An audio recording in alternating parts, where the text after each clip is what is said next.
NetSupport เป็นผู้นำในด้านซอฟต์แวร์มา25ปีแล้ว NetSupport School เป็นซอฟต์แวร์ที่ช่วยในการจัดการบริหารการเรียนเฮ็ดให้การเรียนการสอนมีความสมบูรณ์เพิ่มขึ้นซอฟต์แวร์ของเฮามีการติดตั้งใช้งานหลายกว่า12ล้านเครื่องและรองรับหลายกว่า20ภาษา NetSupport School มีเครื่องมือช่วยในการเรียนการสอนการประเมินผลการควบคุมเบิ่งแยงการติดตามทดสอบเพื่อให้นักเรียนได้ประสบการณ์การเรียนการสอนที่ดีที่สุดขอเชิญเข้ามาร่วมเป็นหนึ่งกับ NetSupport ของพวกเรา NetSupport School พัฒนาขึ้นตามครูผู้สอนเพื่อให้ครูผู้สอนใช้งานโดยเป็นเครื่องมือในการสนับสนุนในชั้นเรียนการประเมินผลการเฝ้าสังเกตการติดตามและทดสอบครูผู้สอนสามารถเห็นกิจกรรมในชั้นเรียนภายในเวลาที่ว่องไวทดสอบและประเมินผลความเข้าใจของนักเรียนควบคุมการใช้งานอินเทอร์เน็ตแอปพลิเคชันการใช้งานเครื่องพิมพ์การใช้งานตามไดรฟ์และอื่นๆสร้างและส่งสื่อการสอนให้กับนักเรียนทุกๆคนได้โดยยึดตามบทเรียนการสอน NetSupport School มีระบบปฏิบัติการด้านภาษาผู้สอนสามารถรับฟังเสียงของนักเรียนรวมถึงสามารถส่งไฟล์สื่อการเรียนการสอนให้กับนักเรียนได้อย่างว่องไวโดยการใช้ไวบอทเข้ามามีส่วนร่วมสร้างเทคนิค IT หรือผู้ควบคุมจะสามารถเข้าถึงและจัดการเครื่องคอมพิวเตอร์ในโรงเรียนจัดเก็บข้อมูลของเครื่องคอมพิวเตอร์ในระบบเครือข่าย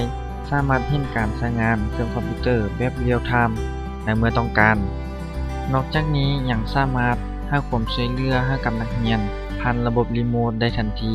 และครูผู้สอนยังสามารถเข้าความช่วยเหลือผ่านทางซอฟต์แวร์ไปหาสร้างเทคนิคได้อีกด้วย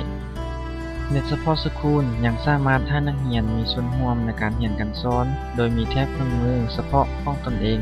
ผู้สอนจะเป็นผู้คอนโทรลเปิดปิดการใช้งานดังกล่าวนักเรียนยังสามารถอ่านวัตถุประสงค์ของบทเรียนผลลัพธ์ที่คาดหวังผู้สอนสามารถอนุญาตจำกัดการใช้งานเว็บไซต์และแอปพลิเคชันใด NetSupport School เปิดให้นักเรียนสามารถเข้าความช่วยเหลือหรือผู้สอนผ่านทางหน้าซอฟต์แวร์ใด NetSupport School สามารถติดตั้งใช้งานในระบบปฏิบัติการ Windows ทั้งเดสก์ท็อปและแท็บเล็ตได้ระบบปฏิบัติการ Mac iPad และ Android แท็บเล็ตNetSupport School ยังมีแอปพลิเคชันสำหรับอุปกรณ์แต่ละชนิดอีกด้วยผู้ช่วยสอนมีบทบาทสำคัญในห้องเรียนโดย NetSupport School จะให้ผู้ช่วยสอนเห็นหน้าจอของนักเรียนและการมีส่วนร่วมของนักเรียนและครูผ่านทางแอปพลิเคชันทางระบบ Android และ iOS NetSupport School ถูกสร้างขึ้นจากประสบการณ์ในวงการการศึกษาโดยบันทึกบทเรียนการสอนที่เกิดขึ้นในรูปแบบวารสารดิจิตอลการวัดผลประเมินผลในการปฏิบัติที่ดีที่สุดมีคุณสมบัติในการทดสอบอื่นๆตัวกรองเว็บไซต์และ e-safety อย่างยอดเยี่ยม NetSupport School มีแอปพลิเคชันรองรับทุกแพลตฟอร์มดังนั้นบ่ว่าโรงเรียนจะใช้เทคโนโลยีอันใด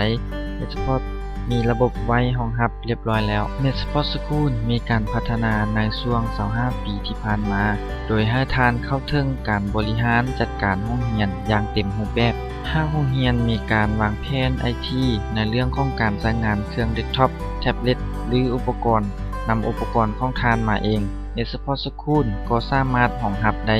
จึงเป็นการลงทุนอย่างคุ้มค่าสำหรับอนาคต NetSupport School ทำงานได้หลายแพลตฟอร์มในการซื้อครั้งเดียวโดยบ่ต้องมีการสมัครสมาชิกท่านสามารถทดลองฟรี30วันและสัมผัสซอฟต์แวร์ NetSupport School ที่มีประสบการณ์ในการพัฒนากว่า25ปีด้วยตัวทานเอง